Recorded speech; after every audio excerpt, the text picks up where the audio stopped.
Minutes pass and Steve slowly returns to the present.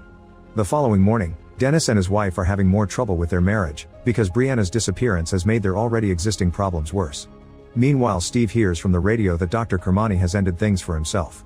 Later that night, Steve thinks about the fact the paramedics found the copper coin, the sword, and the doorknob in the houses they visited, meaning he should be able to carry things too.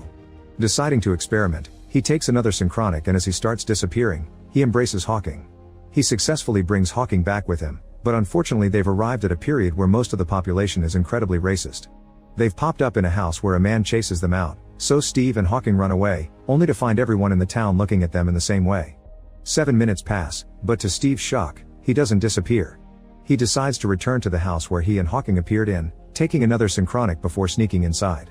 Sadly, the man discovers them and calls his friends, who appear in very infamous white drapes. Chaos ensues in the living room, and Steve gets separated from Hawking.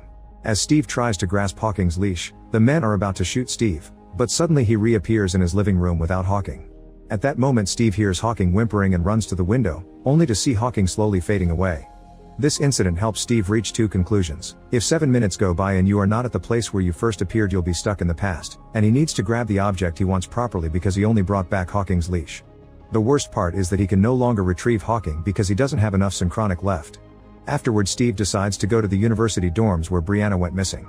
Earlier, one of the teenagers in the incident said Brianna was seen sitting at a spot before disappearing, and Steve tries to travel at that exact location. He ends up in the middle of a forest where several men conduct a ritual and mistake him for a spirit they've summoned.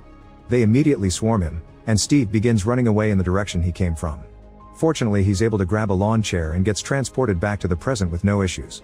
At that moment, the teen who told him about Brianna shows up and clarifies that Brianna had wandered off. She didn't actually disappear from that specific spot. Sometime later, Steve meets with Dennis